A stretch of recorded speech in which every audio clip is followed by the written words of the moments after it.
tell us how you got involved in Cambodia from the beginning. When did you first come over here? We were actually travelling in Thailand, and we felt it on our hearts that we should come to Cambodia and actually do something to help the poor people. With Cambodia being one of the poorest countries in the world, so we actually bought our tickets before we knew anything about the country, and we turned up here, and then we travelled the country looking for some people that we could help. We came to Chuk and met Rachna, who runs a school here, and he took us around some of the local villages. We went to village after village after village, and they had nothing. They didn't even have any food. And we thought, how can we leave these people without even giving them some rice to eat? After that experience, we went back up to Phnom Penh, and we just thought, we need to do something about this. We need to put some serious thought into how we can help these people, and these are the really poor people, how we can help them in the long term. The next step from there, we actually went back down to Chuk, and we filled a van up full of water filters, and we raised some money, and we bought some educational books and pens and other bits and bobs for the kids, and we went down and we distributed those, and we had a bit of money left over. So we thought that perhaps we could use the money for small loans, and we actually lent some money to about 15 people and set them up with some microloans. So for the average Cambodian that you're wanting to help, how bad is the poverty here? What are they living on every day? A lot of the clients that we lend money to would earn around about $1 a day, but the target that we target are the 35% of Cambodians that earn less than 61 cents a day. They have no food security, they can't afford to educate their children, and they have no access to healthcare. They're the people that we really wanted to help and to give them a chance to work their own way out of poverty, in essence. So tell us about Catalyst microloans. How does it work? I guess it works with where you start at. And when we were out at the villages, it seemed very clear to me that they needed a business that they could generate income from. They needed coaching, so somebody could educate them on how to run the business. And then they also needed the capital.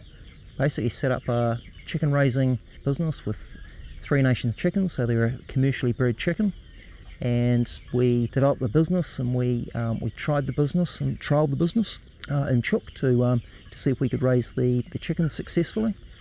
And it was during the course of actually running the program and testing it that we discovered about the next stage of aid development, which is called micro-franchising. So micro-franchising takes the next step from microcredit, which is just lending people money, and you actually give people a proven business that you can systemize, you give them free coaching, and you give them the credit. What it actually means is that the 20% of the population that the microcredit doesn't reach, so the poorest people, we can actually go to and actually give them a successful business, and they can work their own way out of poverty. So we can see the chickens here behind us. Tell us how your clients go about setting up these chicken coops.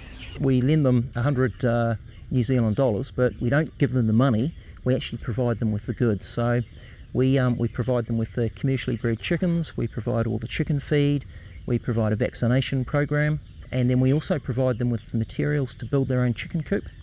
They pay for those materials, but they then build their own chicken coop to our specifications. And then we also have a full program where we teach them how to raise the chickens and how to look after the chickens. So you've set a lot of this up from New Zealand. Do you have really good connections and people here on the ground in Cambodia, managers that are running this for you? We actually developed the whole program while we were based in New Zealand. We have got a very talented young Khmer lady, Charia She is our manager in Cambodia, and we've just worked with her to develop the program. Through this kind of job, I can help poor people with support from Gerard, and I can learn from what I'm doing. So tell us how an ordinary day works for you. I have schedule to visit each family, and if they have problem or if they finish their chicken feed, I have to deliver to them. I love working with people, especially when I come to meet and talk to them and share what's happening with them. In this local village, we've got 11 micro-franchisees, and so that's 11 chicken coops, and they start off with 34 chickens, and they work through 7 cycles over 12 months. Each cycle they get to keep half of their profit for food, and then we put the rest of the money back into buying more chickens each cycle, so they can grow with their economy of scale. The amazing thing with it is that at the end of the first 12-month period, they can have 4 to 6 months of additional income from what they would normally have had previously. What is your dream and your vision for the future of Catalyst microloans? Within 5 years, we'd like to be in a position where we could be helping around about 9,000 people in the main within the family networks working their way out of poverty. So we're talking about over 600 loan groups. And how can people back home get involved with the work that you're doing here? We've actually set up the program so that everybody can be involved. You can be involved and it can cost you less than the cost of 2 cups of coffee at your local cafe in New Zealand. So you can lend $100 and that's enough for one family in Cambodia to work their way out of poverty.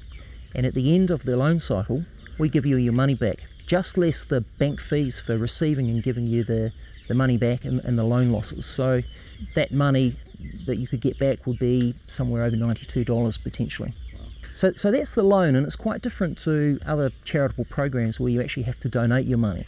So what we wanted to do is we wanted to empower people so they can actually choose how they can be involved. So you can choose to lend the money to help a family work their way out of poverty, or you may like to provide a coaching donation of $25, and that just helps to pay for the coaching program. Or you may just like to donate some money to help us.